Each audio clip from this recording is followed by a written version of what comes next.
એટલી બધી કાતર મારવાનો શોખ હોય બોર્ડરે વૈયા જાવ ને ભાઈ, હાલો ને. તમારા ગામના પાદરમાં તમે આટલું બધું બળ કરો છો ને ખોટા લેવર મારીને ગાડીઓના ટાયર ફેરવીને જે ડમરીયું ચડાવો છો, પારકા પાદરમાં પડકારો કરો ને તો મરદના દીકરા કેવા. ગામના પાદરમાં જ કૂતરા બળ કરી જાય યાર.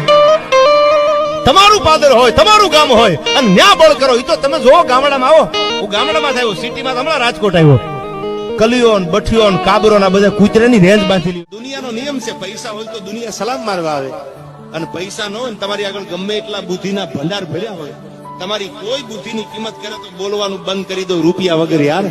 એ તો વાતું કરે, રૂપિયા હાથનો મેલ છે, રૂપિયા આમ છે, રૂપિયા તેમ છે. પૈસા કઈ નથી ગયું. કળિયુગ કળિયુગ બધા સોટ્યા છે, એટલે કળિયુગ તમે લાવ્યા છો, તમે સુધરી જાઓ. મને એક ભાઈ કે આ જેસલ નો ઇતિહાસ તો જો, આ બધા દુનિયા ડફોળ નથી. શું જેસલે આવું પાપ કર્યો એની સમાધિએ દર્શન કરવા જવું હોય? મેં કહ્યું દુનિયા ડફોળ નથી, તું હું બે ડફોળ છી. તો પણ મને કઈ એને જોવો તો ખરા, એનો ઇતિહાસ તો જોવો. પણ મેં કીધું હવામણ કપા હળગાવો હોય તો હવામણ દેતવા જોઈ? તો કે ના, હવામણ નો જોઈ. મેં બાકસ ને ખાલી અડાડી દો એટલે 1000 મણ નો ઢગલો હોય તો બળી જાય ને. તો કે ઈ વાત મેં તો ઈને કઈક એવું કર્યું છે, આખી દુનિયા જાય છે, તું હું બે નહીં જાય ત્યાં કઈ ફેર નહીં પડે. હજી તો આવા આવા સંશોધન કરે. બોલો તું જેટલો ડાયો છું ઈ તો કે જેસલ ની વાત જેસલ પાસે જે થયું હોય. હજી તો બાપુ કોઈ પાછું વળવું જ નથી ગમતું.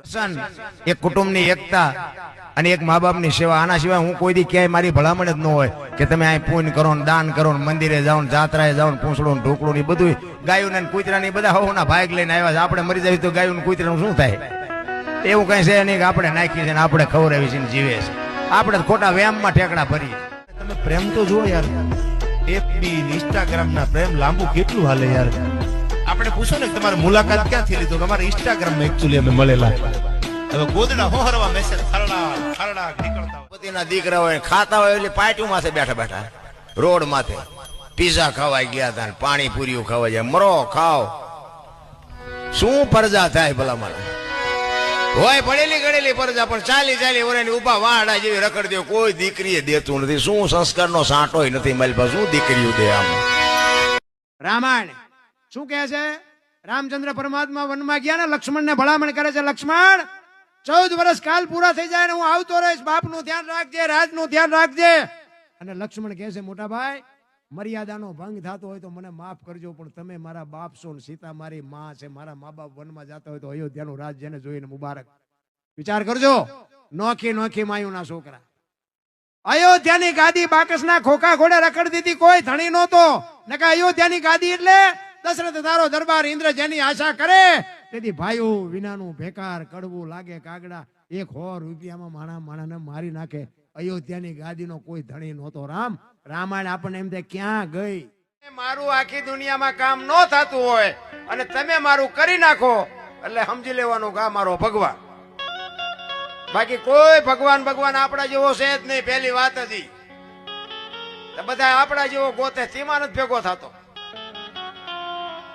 વિશ્વ વ્યાપક છે બાપ. ગ્લાસમાં નાખો તો ગ્લાસ જેવો છે, માટલામાં નાખો તો નિરંજન નિરાકાર.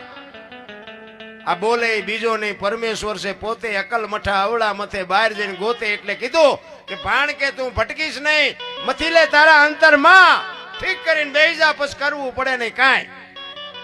હરિદ્વાર વાળા કે દ્વારકા જવું છે, સોમનાથ વાળા કે પાવાગઢ જવું છે, તો હાથ ઊંચા છે.